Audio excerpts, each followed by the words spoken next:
കാറ്റത്തെ കിളിക്കൂടിലെ പുത്തൻ സ്റ്റോറിയിലേക്ക് ഏവർക്കും സ്വാഗതം. ഈ സ്റ്റോറി ഇഷ്ടപ്പെടുവാണെങ്കിൽ സബ്സ്ക്രൈബ് ചെയ്യണേ, അതുപോലെ തന്നെ ലൈക്ക് ചെയ്യാനും ഹൈപ്പ് ചെയ്യാനും മറക്കല്ലേ. അങ്ങനെ സുഭാഷിനെ ആ പെൺകുട്ടി വിളിക്കാണ്. അങ്ങനെ സുഭാഷുമായിട്ട് സംസാരിക്കുന്നുണ്ട്. അങ്ങനെ സുഭാഷ് വീട്ടിലെ ആഹാരത്തിൻ്റെ കാര്യങ്ങളൊക്കെ പറയാണ്. പക്ഷേ ആ കുട്ടിക്ക് അത്ര വലിയ ഇഷ്ടപ്പെടുന്നുണ്ട്. അപ്പോൾ ഭാസ്കരനകത്തോട്ട് വന്നിട്ട് പറയാണ്, ഇവരൊക്കെ ആരാ ഫോൺ വിളിച്ച് കൊടുത്തത്? കുട്ടിയായിട്ട് അവൻ സംസാരിച്ചില്ലായിരുന്നെങ്കിൽ ആ കല്യാണം ചിലപ്പോൾ നടന്നേനെ. ഇതിപ്പോൾ നടക്കുമെന്ന് ഇനി കണ്ടറിയണമെന്ന് പറഞ്ഞ് ഭാസ്കരൻ അങ്ങ് പോവുകയാണ്. അപ്പം നിധി ചോദിക്കണം, അതെന്താ അങ്ങനെ പറഞ്ഞേ? അപ്പം ഹരീഷ് പറയാണ്, രൂപേഷ് നീ ഒന്ന് പോയി കേട്ടു നോക്ക്, എന്താ സുഭാഷേട്ടൻ പറയുന്നതെന്ന്. ചെന്ന് കേൾക്കുമ്പം അവിടെ രാവിലെ ബ്രേക്ക്ഫാസ്റ്റ് ഉണ്ടാക്കുന്നതും അനിയന്മാരെ കൊണ്ട് ജോലിയൊന്നും ചെയ്യിപ്പിക്കത്തില്ല, നിധി എന്തെങ്കിലും സഹായിച്ചിട്ട് അതൊക്കെയാണ് പറഞ്ഞുകൊണ്ടിരിക്കുന്നത്. ഇതൊക്കെ കേൾക്കുമ്പോഴത്തേക്ക് രൂപേഷ് ഇങ്ങനെ തലയിൽ കൈ വെക്കുകയാണ്. ഹരീഷ് പറയാണ്, ആ രൂപേഷ് തലയിൽ കൈ വെക്കുന്നുണ്ടല്ലോ, എന്തോ കുഴപ്പമുണ്ട്. അങ്ങനെ രൂപേഷ് കയറി വരുമ്പോൾ ചോദിക്കുന്നത്, എന്താടാ സുഭാഷേട്ടൻ പറയുന്നത്? പഴയ പോലെ തന്നെ വീട്ടിലെ ബ്രേക്ക്ഫാസ്റ്റ് ഉണ്ടാക്കുകയും ആഹാരം ഉണ്ടാക്കുന്ന കാര്യമൊക്കെ ആ പെണ്ണിൻ്റെ അടുത്ത് പറയുന്നത്. ഈശ്വരയാണ്, ഈ ഏട്ടൻ്റെ അടുത്ത് എത്ര പറഞ്ഞാലും കേൾക്കത്തില്ല. ഇതൊന്നും പറയല്ലേ, ഇങ്ങനൊന്നും സംസാരിക്കലേ എന്ന് പറഞ്ഞാൽ കേൾക്കത്തില്ല. അപ്പോഴത്തേക്ക് സുഭാഷ് കയറി വരികയാണ്. ഏട്ടൻ എന്താ പരിപാടിയെ കാണിച്ചതെന്ന് സുധീഷ് ചോദിക്കുകയാണ്. എന്താടാ? അല്ല, ഏട്ടന് വേറെ പണിയൊന്നുമില്ലേ? വീട്ടിൽ ബ്രേക്ക്ഫാസ്റ്റ് ഉണ്ടാക്കുന്നതും ഉച്ചയ്ക്ക് ആഹാരം ഉണ്ടാക്കുന്നതും കൂട്ടാൻ വെക്കുന്ന കാര്യങ്ങളൊക്കെയാണ് ആ പെണ്ണിൻ്റെ അടുത്ത് ഇപ്പം പറയാനുള്ളത്. അത് ചോദിച്ച് എന്തെങ്കിലും പറയാം. പിന്നെ എനിക്ക് പറയാൻ പറ്റുന്ന കാര്യമോ അറിയാവുന്ന കാര്യം ഇതൊക്കെയല്ലേ ഉള്ളൂ, അത് ഞാൻ പറഞ്ഞു. ഉപേക്ഷ ചോദിക്കുകയാണ്, ഏട്ടൻ ചെളവാക്കിയോ? ഞാനൊന്നും പറഞ്ഞില്ല, എന്നോട് ചോദിച്ചതിനെല്ലാം ഉത്തരം പറഞ്ഞു, പിന്നെ വീട്ടിലെ കാര്യങ്ങളൊക്കെ ചോദിച്ചപ്പോൾ ഇതൊക്കെ പറഞ്ഞു, അല്ല ഞാനൊന്നും പറഞ്ഞില്ല എന്ന് പറയുകയാണ്. നിധി പറയാണ്, ഇനി അതിനെക്കുറിച്ച് സംസാരിക്കേണ്ട, എല്ലാവരും ആഹാരം കഴിക്കണം പറഞ്ഞ് എല്ലാവരും കൂടി ഇരുന്ന് ആഹാരം കഴിക്കുകയാണ്. പിറ്റേന്ന് നേരം വെളുത്തപ്പം തന്നെ നിധിയും രൂപേഷും കൂടെ അമ്പലത്തിൽ പോവുകയാണ്. അപ്പം രൂപേഷിൻ്റെ അടുത്ത് സുധീഷ് ചോദിക്കണം, നീ എവിടെ പോവുക? ഞങ്ങൾ അമ്പലത്തിൽ പോവുക, അമ്പലത്തിൽ പോകാനായിട്ട് എന്നോട് ഒരുങ്ങാൻ നിധിയേട്ടത്തി പറഞ്ഞു എന്ന് രൂപേഷ് സുധീഷിൻ്റെ അടുത്ത് പറയാണ്.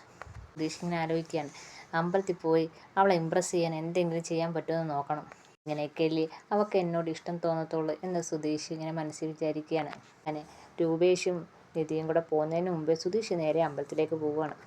നിധിയും രൂപേഷും കൂടെ അമ്പലത്തിലെത്തി പ്രാർത്ഥിച്ച് തൊഴുത് തിരിച്ച് ഇങ്ങനെ നടന്നു വരുമ്പോൾ ഒരാൾ ശയന പ്രതിഷ്ഠ നടത്തുന്നു.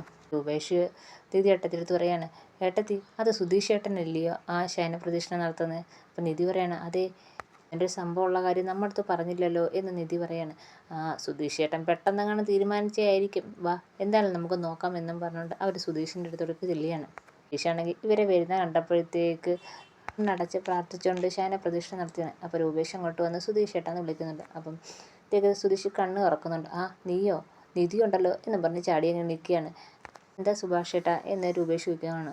അതെ, ഒരു ശയന പ്രദക്ഷിണം ഉണ്ട്, എന്തെങ്കിലും തെറ്റുകളൊക്കെ ചെയ്തിട്ടുണ്ടെങ്കിൽ പൊറുക്കാൻ വേണ്ടിയാണ് ഈ ശയന പ്രദക്ഷിണം എന്ന് പറയാണ്. അപ്പം നിധി പറയാണ്, ശയന പ്രദക്ഷിണം ചെയ്തുകൊണ്ടിരിക്കുമ്പം ഇടയ്ക്ക് എണീച്ചൂടാ, ഇത്രയും മതിയെന്ന് വിചാരിച്ചു എന്ന് സുധീഷ് പറയാണ്. നിധി പറയാണ്, അത് പറ്റത്തില്ല, ചുറ്റിനും ശയന പ്രദക്ഷിണം നടത്തണം, അങ്ങനെയാ എന്ന് നിധി പറയണോ? അപ്പോൾ സുധീഷ് ചോദിക്കുകയാണ്, അങ്ങനെയാണോ, അങ്ങനെ ചെയ്യണോ എന്ന് ചോദിക്കുകയാണ്. ചെയ്യണം, എന്നാലേ അതിന് ഫലം കിട്ടത്തുള്ളൂ, അല്ലെങ്കിൽ ദോഷം കിട്ടുമെന്നൊക്കെ പറഞ്ഞു കൊടുക്കുകയാണ് നിധി. ഇത് കേൾക്കുമ്പോഴത്തേക്ക് രൂപേഷിന് ചിരി വരുന്നുണ്ട്. കാരണം ഇത് സുധീഷ് ഏട്ടൻ്റെ ഉടായിപ്പാണെന്ന് നന്നായിട്ട് രൂപേഷിന് മനസ്സിലാവുന്നുണ്ട്. നിധി ഏട്ടത്തിയുടെ മനസ്സിൽ എങ്ങനെയെങ്കിലും കയറി പറ്റണം, അതാണ് സുധീഷ് ഏട്ടൻ്റെ ഉദ്ദേശമെന്ന് രൂപേഷിന് മനസ്സിലാവുന്നുണ്ട്. എന്തായാലും നിധി പറഞ്ഞേലേ, ഞാൻ മൊത്തവും ശയന പ്രദക്ഷിണം നടത്തിയിട്ട് വരാം എന്നും പറഞ്ഞ് അങ്ങനെ ശയന പ്രദക്ഷിണം തുടരുകയാണ്. നിധി ചോദിക്കുന്നുണ്ട് രൂപേഷിൻ്റെ അടുത്ത്, എന്ത് പറ്റി നിൻ്റെ ഏട്ടന്?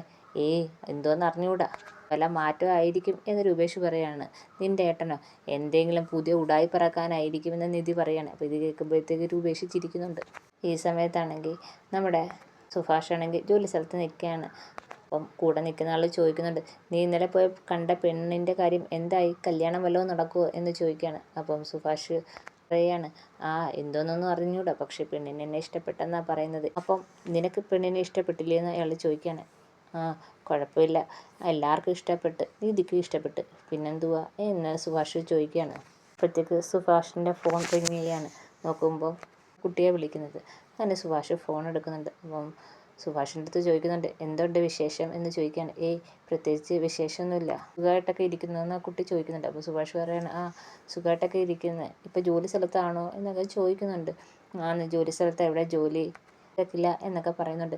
എന്നാലും കുട്ടി പറഞ്ഞോളാൻ പറഞ്ഞുകൊണ്ട് അങ്ങനെ ആ കുട്ടിയും സുഭാഷും കൂടെ കുറേ നേരം സംസാരിക്കുന്നുണ്ട്.